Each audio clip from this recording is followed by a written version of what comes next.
Being a good communicator will also definitely help in the case of having conflict or conflicting interests. Let's take a look at the sources, causes, and how to resolve different types of conflict in the workplace. Sources of conflict include interpersonal conflict and organizational conflict. Interpersonal conflict occurs when situations are perceived differently from the way in which someone else does. When we have a belief about something and someone else has another belief about the same thing, this could cause conflict. This belief is traced back to childhood and right through to adulthood. Our core beliefs are developed as part of a value system. Take two objects right now and try and put them on exactly the same spot. They won't fit right. Try it out. Organizational conflict is not about personal values, but can stem from our belief and value systems. These happen as a result of changing dynamics within an organization. This is called conflict competition. So conflict competition relationships. Causes of conflict can include lack of trust, unshared information, frustration, lack of discipline, attitudes, and violated boundaries. Thomas Kilmann has defined the following 5 approaches to managing conflict. Competing. This mode is when the person pursues his own concerns at the expense of another person. It is power-orientated and using any power available to own the position. Accommodating. Unassertive and cooperative. A person in this mode will be cooperative and neglect his or her own feelings just to satisfy the other person. Avoiding. When the issue is simply ignored.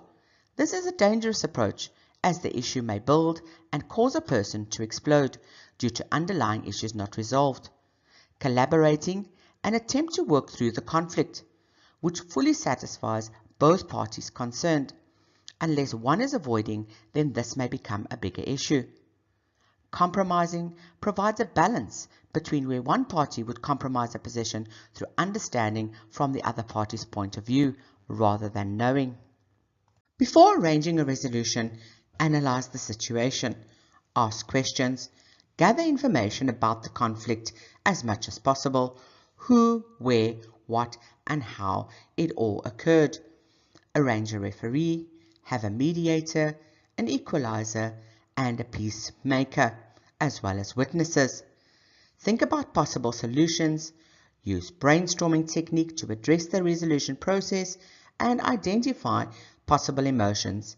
Identify the actual problem and propose possible solutions. Resolution outcomes is dependent on the approach taken by both parties. In a lose-lose situation, both parties don't get what they want. In the lose-win situation, the losing party would not have been able to state a fair case. When a win-win approach is focused on the outcome produced, there's compromise of disagreements, all parties find mutual solutions, relationships are preserved, and understanding is obtained. Thus, the outcome is positive. Conflict happens between two or more things that are trying to occupy the same space. I'm sure you tried the example in the beginning, right? Okay, so how do we improve communication to minimize conflict? We put people at ease. We listen with the intent to understand. Remove distractions. Be patient. Don't criticize. Ask questions and allow the person time to speak.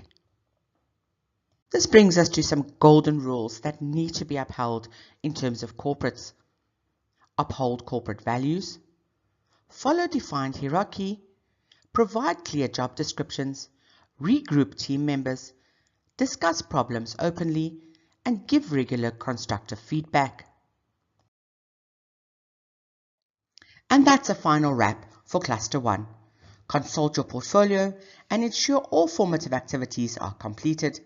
Summative activities are a measure of your ability to apply what you've learned throughout the cluster. Complete all the activities, logbook, and insert all applicable evidence to prove your competence against the unit standards included in this cluster.